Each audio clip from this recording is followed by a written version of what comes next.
warahmatullahi wabarakatuh. Alhamdulillah, wassalatu wassalamu ala rasulillah wa ala alihi wa sahbihi wa mawalah. Puji dan syukur selalu terserahkan ke hadirat Allah. Selawat dan salam senantiasa selalu didoakan kepada Rasulullah yang mulia dan terhormat Abu Tebu, yang mulia dan terhormat Abu Imam Masjid, yang mulia dan terhormat Walidi selaku guru kita yang bersama, seluruh abu-abu, abi-abi, abah-abati, ustaz, ketua jemaah yang ada sempat dan dapat buat sebutkan nama satu persatu. Teristimewa kepada seluruh para hadirin dan hadirat sidang jamaah majlis zikir yang dirahmati Allah Subhanahu wa ta'ala. Karena waktu sangat singkat,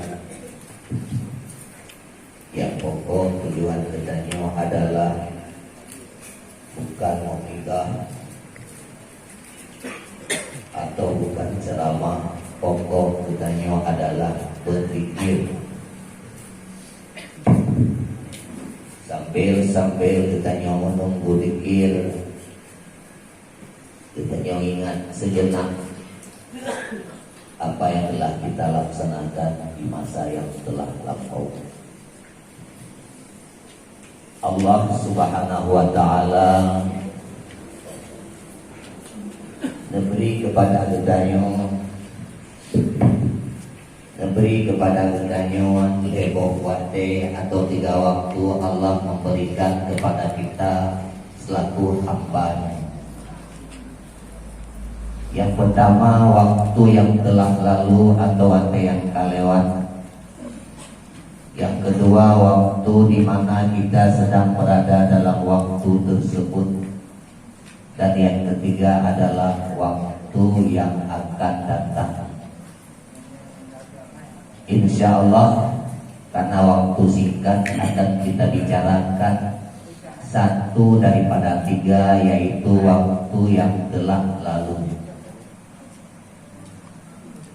Waktu yang telah lalu namanya waktu penyesalan.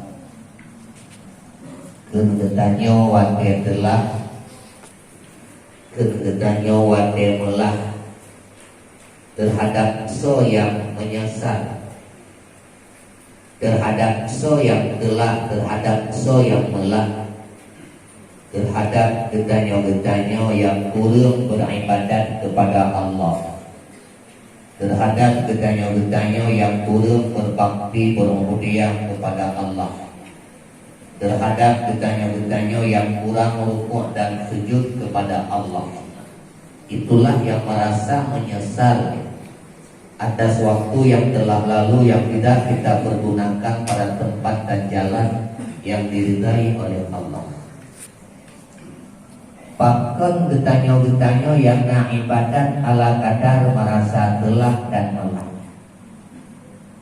Bahkan saudara-saudara getanyo, rekan-rekan getanyo yang sama sekali mereka tersebut tidak pernah beribadat kepada Allah, tidak pernah sama sekali sujud dan rukuk kepada Allah, bahkan sama sekali tidak pernah nampak batang hidungnya di masjid, di majelis taklim, di mana ada tempat kebaikan, tidak pernah nampak batang hidungnya. Kenapa mereka tersebut tidak pernah merasa menyesal atas kemaksiatan, kemungkaran, keonaran yang telah mereka laksanakan? Bahkan mereka tersebut merasa bangga atas maksiat yang mereka kerjakan, Keun bahasa ditanya hana munggoy pi. Hana munggoy membacut pi dalam hati, dalam benak, dalam pikiran. Atas jasa, atas dosa-dosa yang telah mereka kerjakan. Mereka menganggap dosa itu sepele. Mereka menganggap dosa itu remeh. Tidak seberapa dosa-dosa yang mereka kerjakan, tidak seberapa kemaksiatan, kemungkaran yang dia kerjakan. Kenapa? Bahkan urunyan hana merasa gelah dan mulah atau hana sama sekali melaksanakan ibadat kepada Allah. Jawabannya adalah bahkan hana gelah, bahkan hana melah, bahkan hana menyesal, karena hati mereka sudah kotor, karena hati mereka sudah keras, karena hati mereka sudah hitam. Pada dasarnya ate getanya Bandung-Bandung putih, Bandung-Bandung gleh, Bandung-Bandung lembut. Bahkan ate getanya jino kaitam, bahkan ate jino tayang kakuto, bahkan ate getanya jino ka ke, bahkan. Jawabannya, kita pernah ke tanah suci Makkah Mukarramah. Di situ ada satu batu yang sangat mulia yang namanya batu Hajarul Aswad. Tanyakeun batu Hajarul Aswad. Kebetakeun batu Hajarul Aswad karena itu batu hitam. Yang kita percayalah itu batu pada dasarnya bukan batu Hajarul Aswad. Itu batu pada dasarnya itu batu Hajarul Abyad. Artinya batu putih.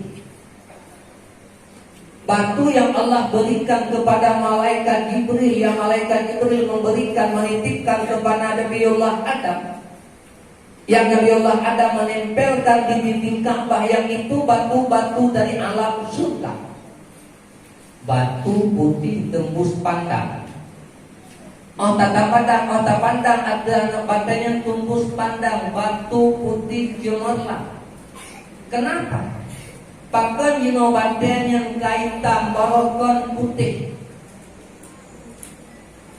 Karena di mana saja umat Islam berada, berduyun-duyun pergi ke Makkah, baik itu para jamaah haji ataupun para jamaah umrah, semua Bandung jamaah haji mencium yang namanya batu Hajarul Aswad, mengecup batu Hajarul Aswad, memegang, memeluk itu yang namanya batu Hajarul Aswad, seolah-olah para jamaah baik haji maupun umrah bila belum ketemu dengan batu yang namanya Aswad, tidak merasa puas mereka melaksanakan haji dan tidak merasa puas mereka melaksanakan umrah.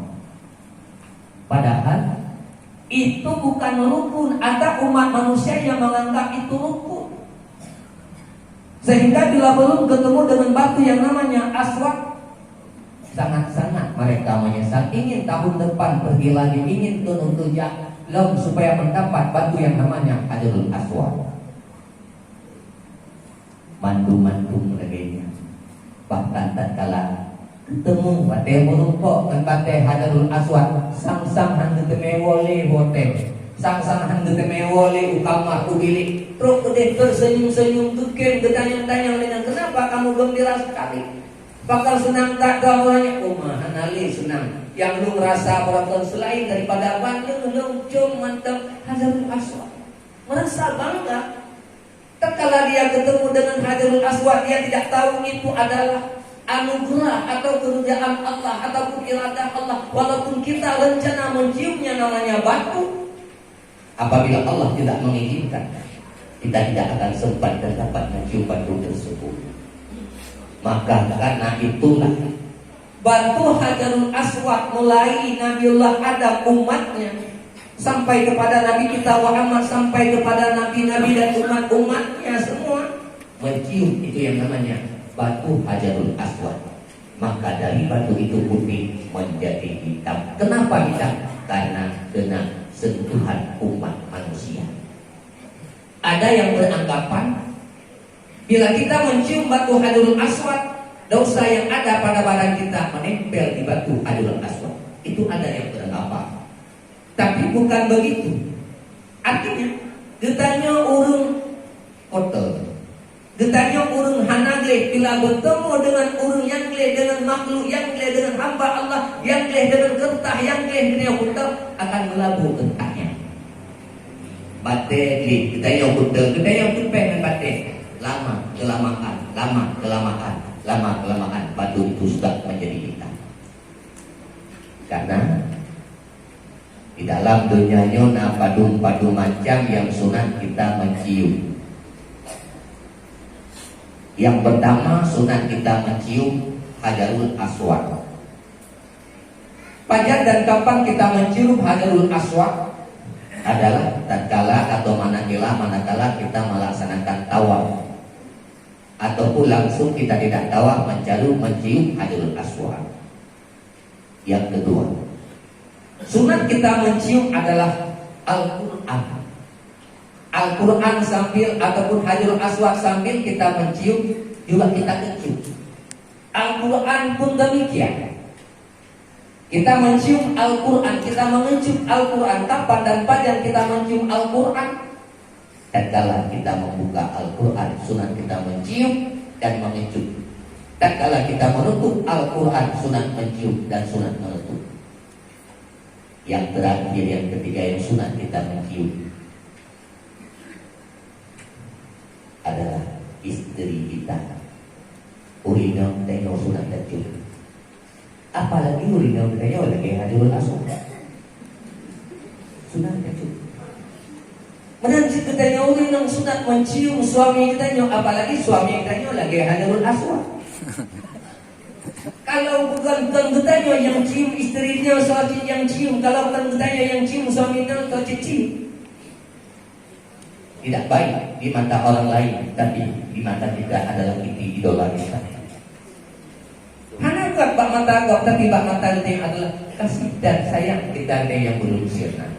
Itulah salah satu daripada cinta dan kasih sayang kita kepada istri. Jangankan bek sampai di noka ke Tuhan. Anak dia dempet Tuhan yang menurut Tuhan kan, yang lu pegang dunia, yang lu pegang putra. Kenapa? Bahkan bunuh Hajarul Aswad sudah hitam dari api yang sudah hitam. Kenapa? Karena kena sentuhan umat manusia. Begitu pula hati kita yang gunakan kru, yang gunakan batak, yang gunakan muta, pakan kabusta, pakan kakru, pakan kabatak. Karena sudah berlumuran dengan dosa. Tak buat dosa hati dekru, tak buku maksiat hati dekutel, tak buku maksiat hati debatak. Jangankan yang maksiat, jangankan yang maksiat, yang hana maksiat, tak buku bisa keras hati kita. Tercontoh, yang pertama kita banyak tidur. Kuat yang bisa keras hati. Yang kedua banyak makan, tegak baju makanan, itu juga bisa keras hati. Dan yang ketiga, sering kita lihat, sering kita dengar musik-musik atau rock, atau sering kita berada di kafe. Itu salah satu hati kita akan menjadi hitam, hati kita akan menjadi kotor, hati kita akan menjadi keras. Sekali kita berbuat dosa, satu tetesan berada di hati kita. Dua kali kita berbuat kesalahan, dua tetesan berada di hati kita. Paduka kan tetesan kesalahan. Kita mati dia bakal karena dosa, karena anak terasa berapa kali kita melaksanakan keonaran, berapa kali kita melaksanakan maksiat di siang dan malam hari. Sudah penuh hati kita mantap keras, sudah penuh maka hati kita kotor, sudah penuh maka hati kita sudah hitam. Dibacara hati dia baik damli, dibacara hati kita yang baik ruli, dibacara hati kita yang baik patali, dibacara hati kita yang baik puteri. Adalah inilah zikir. Dengan kita berzikir, mungkin jadi nasihat untuk pribadi tuan dan begitu jamaah bantu. Pada kamu Abu di Simpang Damai.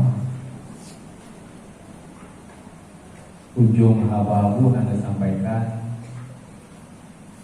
tabur kitab itu wajib, tajak mereka wajib, tapo lagi panjang jib. Yang penting hati